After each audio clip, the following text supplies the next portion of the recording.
Good morning, everyone. Today is Monday, August the 5th. This is the extended SPY report. Upon returning, we can see that SPY is very close to the top of this ABCD target range at 171.11, sitting well above the VWAPs. 1, 2, 3. Particularly Thursday and Friday, that the numbers reports coming out, I believe that's what that was, significantly boosting the chart and it holding the gap. Now, when a chart holds a gap like that, doesn't even dip into it, it is showing real particular strength. We're going to be watching for that strength area pretty closely. So, in looking at the levels for SPY, I pardon the noise there, we are looking at the following. Here's what we see. The breach of 171 does trigger a long. Here's the cautionary note. Do you see the SMI here? Last time it was up this high, took ourselves a little bit of a turn. All right, and we do have some technical divergence on the slow SMI, this one right here. So the fast SMI not showing that much divergence at all. Yeah, at all. But the slow SMI is at this juncture. So there's a little bit of a problem right here as we breach 171, taking that long. You want to be a little bit cautious. Doesn't mean don't take it. What it does mean is that if it breaches and then begins to show weakness right here in this area of 171.31-ish, we know what it's done is completed the pattern, popped up just a little bit to test the regions, perhaps sucking in a few unsuspecting longs, and then watching for the turn, because if it comes in here and then rejects this region of 170.77, that's going to be what I would suspect to be an important region that we might need to put a stop on initially, with the final stop maybe being at 170.32. All right, so on the upside, that's what we're going to be looking at. We want to make sure that it holds this region. Just pay attention to that. So what do? We can either take it long above 171, or we're showing a little bit of slight weakness this morning if we come in, test the prior day's pivot, come into all this congestion at 70.30. All right. It could slip all the way back to 70.17. That's 170.17. That's right here where all this congestion is. If it pops up above that level, it really does need to recapture the pivot. I think that's really the most important thing in order to take a long, particularly since the monthly VWAP is sitting right there. So what are the targets as we move above there? I'm seeing that 171.31 and 171.69, along with 172.17 or so right here, and then 172.60. That's a pretty big extension. Here's my thought. All right, we have a big gap, right, popping up right here. People are going to get a little bit panicky about missing the longs. But as a trader, if you're looking for the ideal setup, this really isn't it. Doesn't mean that there's not a trade there, just means that you need to be cautious about upside momentum. Take it, but really you want to be watching those 15-minute and 5-minute candlesticks to make sure that you're continuing to make higher lows and higher highs, or that the formation is holding in some kind of pattern. All right, now let's see what we think about for the short side. Probably want to lose 170.10, right? Want to lose this area, maybe 170.05. if you really are being pretty aggressive, you could take it at the loss of one of these levels, but look at all the support. We've got the pivot, the VWAP, the weekly resistance level 1. A lot of price action here that says, you know, it would be probably a fool's errand to try to short up in this region. But once it loses this area, even aggressively, you might think about 170.24. If it loses that area, it should get to the top of the gap easily, right? Or if we want to watch it go up there, just like we're talking about it exhausting up here, and you see it lose the 171 area, after it pops up, tests the target, and it begins to look weak, then you can take the short up in this region, but not right off the bat. Let it extend, maybe take a long, and then watch for the reversal pattern down there. Now, if we do take the short off of the rejection, we are going to look at this area, the 170.43 area, as a frontline target. And then we're going to look for the base of the gap, maybe 170, and then the 169.90. See how that's just a 10-cent move. Going to get very, very noisy right in there because there's so much support. If it does lose the gap, we're going to anticipate a 50% gap fade. That's going to give us about 169.40, right? 169.42. And then once we lose that, we will test the prior weekly pivot at maybe 169. That is my thought. We may see 169.16. Again, see how noisy this is? When charts are this noisy, there's going to be a little bit of fudge factor sitting in there in between these things. They could be 10 cents wide, they could be 12 cents wide.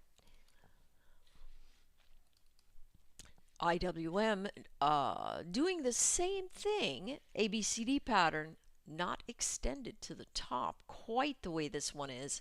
So let's take a look at these levels. IWM, let's take a look at the SMI here. We can see we have technical divergence on both ends, right? Both the slow SMI and the fast SMI showing technical divergence. However, we are still sitting in a trending region. And so as long as we sit in the trending region, we really can't do anything save pay attention.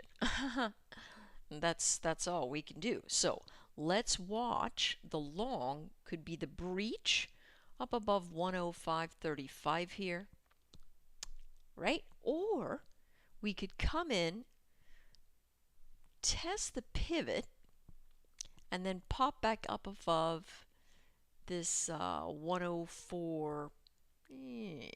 I think we probably have to pop up above 104.98, right, to take the long. That's what we would need to do. And our targets would be 105.13 as we come, if we came up from underneath, and then 105.70, then 105.88, and then 106.31. We do have 106.78 we could look at, but that seems like a little bit of an extension to me. Let's just keep our eyes open for that. Technical divergence here, a little troubling, but not much. Let's take a look at the downside here. Let's say we fail 104.88, or we pop up here and then we come back and lose the 105-ish level. Now, really, here's the thing. Remember, it's all about form, not anything else. But form has to be part of the price action. And so if we look at this popping up and it begins to get weak, candlestick action shows topping.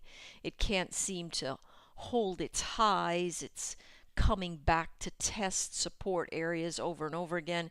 You know there is a little bit of a problem. And then you can watch for the rollover. You know what? You could take a short beginning at 105.63 if it's popped up here, rejected the level. And so you know you can use this 105.12 area, 105.20 as your support. However, if we're just looking at it as it stands, we do have to wait for it to break the 105.10-ish area, 105.05, for it to come down and then get us into first that 104.73-ish area, and then 104.42.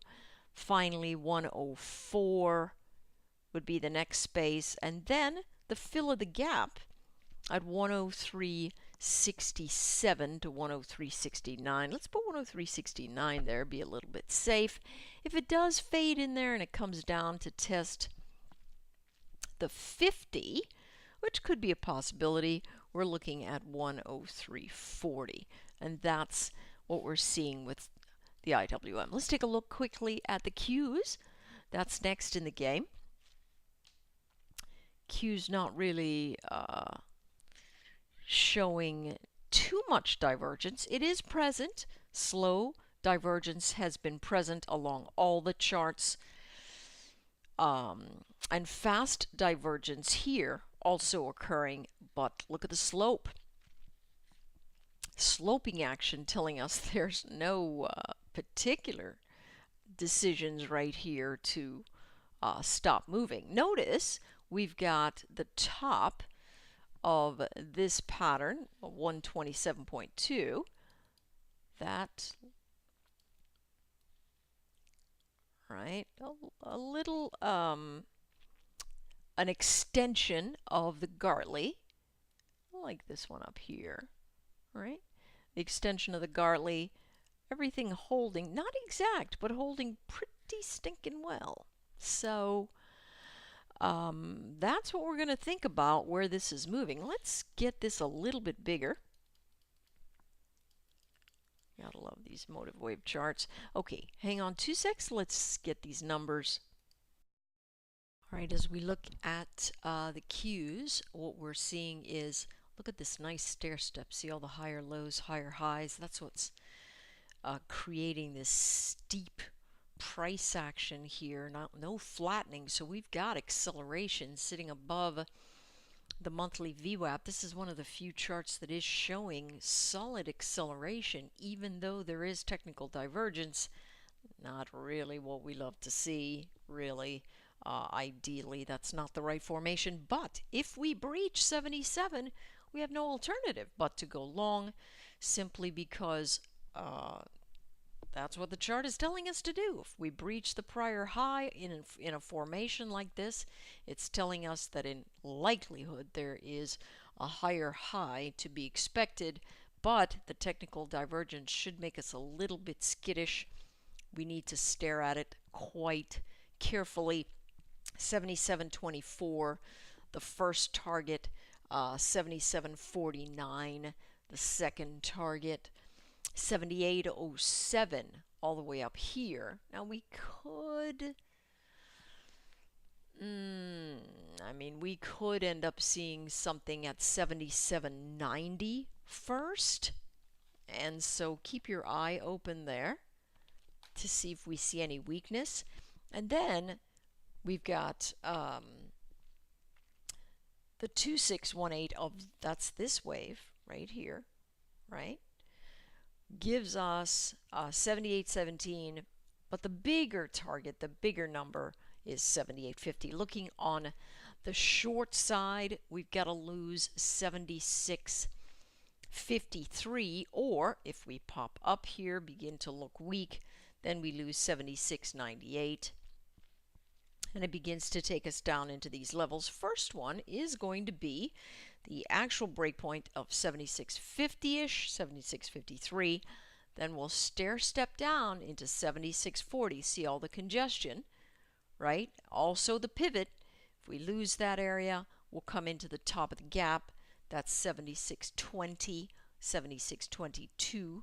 Always use that bigger number when you're coming down, especially if you've got a hard trigger to exit. Then 75.97.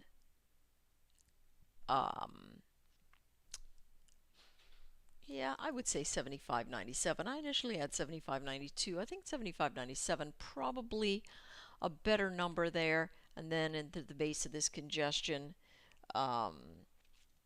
75.77. And then, right here,